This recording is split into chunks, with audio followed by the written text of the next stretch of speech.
حضور نبی کریم سرور دو عالم صلی اللہ علیہ وسلم سے زیادہ قوام کون ہوگا اپنی ازواج کے لیے؟ لیکن وہ بھی فرماتے ہیں، ایک مرتبہ عائشہ صدیقہ رضی اللہ تعالیٰ عنہ سے فرمایا سرکار دو عالم صلی اللہ علیہ وسلم نے کہ عائشہ مجھے پتا ہے جب تم مجھ سے راضی ہوتی ہو جب مجھ سے ناراض ہوتی ہو، مجھے دونوں حالتوں کا پتہ چل جاتا ہے تمہارا۔ تو انہوں نے پوچھا کہ کیسے یا رسول اللہ؟ فرمایا کہ جب تم مجھ سے راضی ہوتی ہو تو جب کوئی قسم کھاتی ہو تو کہتی ہو وربی محمد، کہ محمد کے رب کی قسم، اور جب کبھی مجھ سے کچھ ناراض ہوتی ہو تو قسم کھاتے وقت یہ کہتی ہو وربی ابراہیم، ابراہیم کے رب کی قسم۔ تو میرا نام نہیں لیتی، ابراہیم علیہ السلام کا نام لے لیتی ہے اس وقت۔ تو حضرت عائشہ صدیقہ رضی اللہ تعالیٰ نے فرمایا کہ یا رسول اللہ انی لا احجر الا اسمک، یا رسول اللہ میں آپ کا صرف نام ہی چھوڑتی ہوں، نام کے سوا آپ کو چیز نہیں چھوڑتی۔ نام اگر کہیں وہ کچھ ایسی حالت ہوتی بھی ہے تو اس میں صرف نام چھوڑتی ہوں، نام کے سوا کچھ اور نہیں چھوڑتی۔ اب آپ نظر لگائیے، سرکار فرما رہے ہیں کہ مجھے پتا ہے جب تم مجھ سے ناراض ہوتی ہو۔ اب ناراض حضرت عائشہ نبی کریم صلی اللہ علیہ وسلم سے، یعنی حاصل یہ ہے اس کا کہ ناز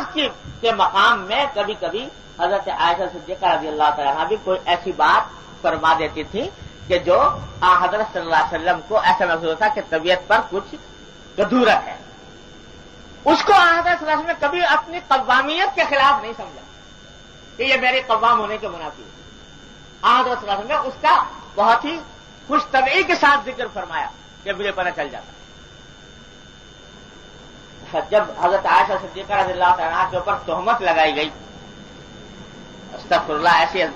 ایسی سنگین تہمت ام المومنین کے خلاف، کیا کچھ قیامت گزر گئی حضرت عائشہ صدیقہ رضی اللہ تعالیٰ کے اوپر۔ حضرت صلی اللہ علیہ وسلم تو ظاہر ہے کہ قلق تھا اس بات کا کہ لوگوں نے یہ باتیں اس طرح کی پھیلائی ہے، لیکن ایک مرتبہ حضرت عائشہ صدیقہ رضی اللہ تعالیٰ سے یہ فرما دیا کہ عائشہ دیکھو بات یہ ہے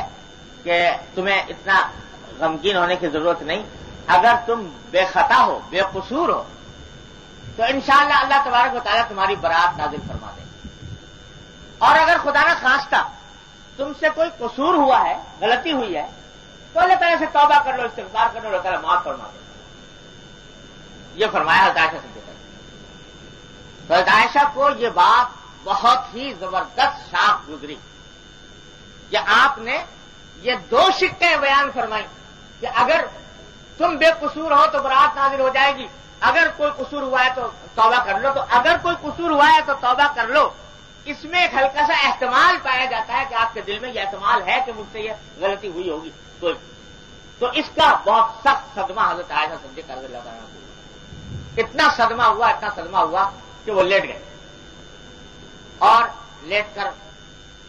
یعنی صدمے کے عالم میں گویا جیسے اٹھا نہیں جا رہا اس طرح لیٹ گئے۔ اسی حالت میں آیات نازل ہوئی برات،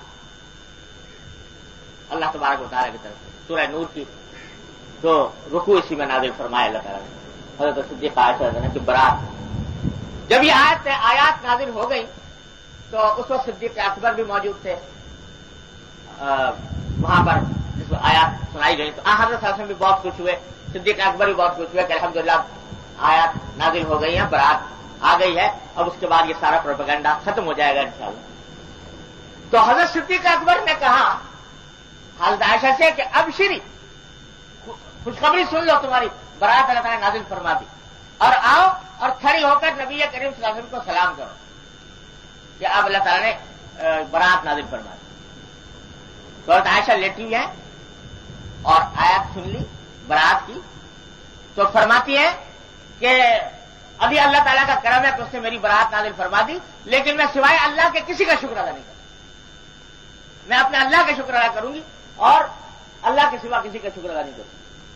اور صدیق اکبر کہہ رہے ہیں کھڑے ہو کر سلام کر لو، حضرت عائشہ کہتی ہے کہ نہیں، میں اپنے اللہ کا شکر ادا کروں گی اور کسی کا نہیں کروں، کیونکہ تم لوگوں نے تو یہ ایک احتمال اپنے دل میں پیدا کر لیا تھا کہ شاید مجھ سے غلطی ہوئی۔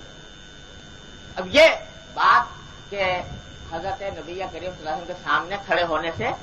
بظاہر اعراض فرمایا ہوتا ہے، لیکن حضرت صلی اللہ علیہ وسلم نے اس کو برا نہیں سمجھا، اس واسطے کہ یہ ناز کی بات تھی جو حضرت عائشہ صدیقہ رضی اللہ عنہا کی طرف سے سرزد ہوئی. تو یہ ناز در حقیقت اس دوستی کا تقاضا ہے، جو رشتہ صرف حاکمیت اور محکومیت کا نہیں بلکہ دوستی کا بھی رشتہ ہے، اور اس دوستی کا حق یہ ہے کہ اس قسم کے ناز کو برداشت کیا جائے. جہاں کوئی بات بالکل ہی غلط ہو گئی وہاں پر حضرت صلی اللہ علیہ وسلم نے ناگواری اور غصے کا بھی اظہار فرمایا،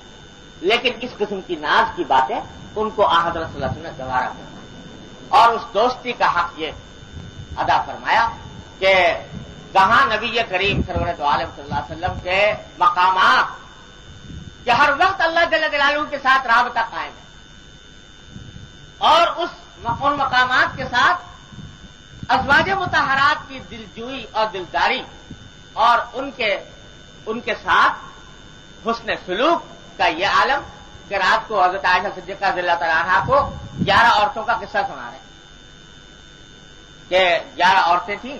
یمن کے اندر، اور ان 11 عورتوں نے آپس میں یہ طے کیا تھا کہ ایک دوسرے کو اپنے اپنے شوہروں کا حال بتائیں گے، کہ تم ہر ایک بتائے گی کہ میرا شوہر کیسا ہے، اس کے اوصاف بیان کریں گے. وہ قصہ حضرت صلی اللہ علیہ وسلم سنا رہے ہیں عائشہ صدیقہ رضی اللہ تعالیٰ عنہ. 11 عورتوں کا، ہر عورت جو ہے 11 عورتوں میں سے ہر ایک عورت نے اپنے اپنے شوہر کے حالات بیان کیے ہیں، اور کس فصاحت و بلاغت کے ساتھ کیے ہیں کہ ساری ادبی لطافتیں اس کے اوپر ختم ہیں، جو وہ سارے حضرت عائشہ کو قصہ سنا رہے ہیں. حضرت عائشہ صدیقہ رضی اللہ تعالیٰ عنہ ایک مرتبہ حضرت صلی اللہ علیہ وسلم حضرت حفصہ رضی اللہ تعالیٰ عنہ کے گھر میں مقیم ہے، ان کی باری کا دن ہے. حضرت عائشہ رضی اللہ تعالیٰ عنہ کوئی حلوہ پکا کر لے آئیں حضرت حفصہ کے گھر میں حضرت صلی اللہ علیہ وسلم کے لیے. حلوہ پکا کر حضرت صلی اللہ علیہ وسلم کے لیے لے آئیں، لا کر حضور کے سامنے رکھا. حضرت حفصہ بھی بیٹھی ہوئی تھی، حضرت حفصہ سے کہا کہ آپ بھی کھائیے. حضرت حفصہ کو کچھ طبیعت میں یہ گرانی پیدا ہوئی کہ میرے گھر میں تھے حضور اور میری باری کا دن تھا، اور یہ وہاں سے حلوہ اپنے گھر سے لے کے آئیں. تو کچھ جیسے طبی طور پر ایک ملال سا ہوتا ہے وہ حضرت حفصہ کے دل میں پیدا ہوا. تو انہوں نے کہا کہ نہیں میں نہیں کھا رہی، میں نہیں کھاؤں. حضرت عائشہ نے کہا کہ نہیں کھاؤ، اگر نہیں کھاؤ گے تو یہ حلوہ اٹھا کے تمہارے منہ پہ مل دوں. تو حضرت حفصہ نے کہا بل دو، میں نہیں کھاتا. تو حضرت عائشہ رضی اللہ تعالیٰ نے اٹھایا حلوہ اور اٹھا کر تھوڑا سا حضرت حفصہ کے منہ پہ مل دیا. اب جب وہ منہ پہ مل دیا تو حضرت حفصہ نے شکایت کی نبی کریم صلی اللہ علیہ وسلم، دیکھیے یا رسول اللہ، انہوں نے میرے اٹھا کے منہ پر مل دیا.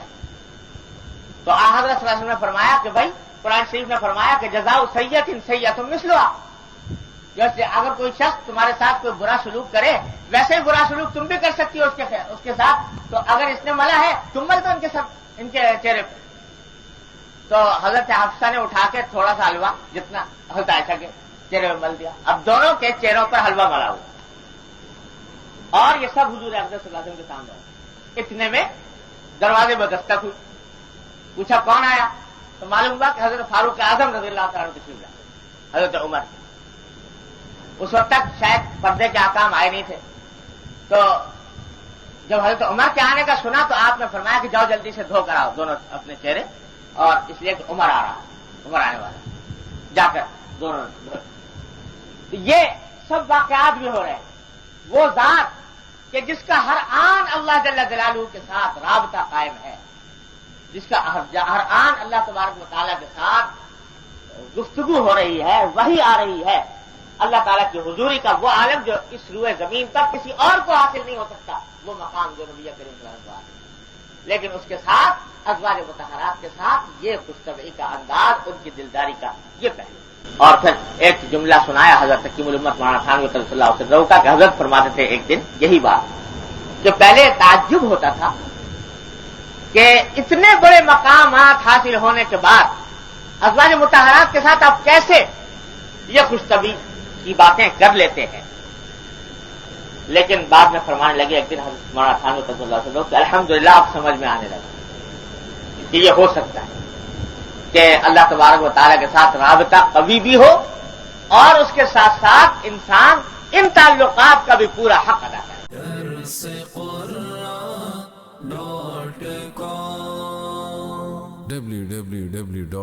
www.darsequran.com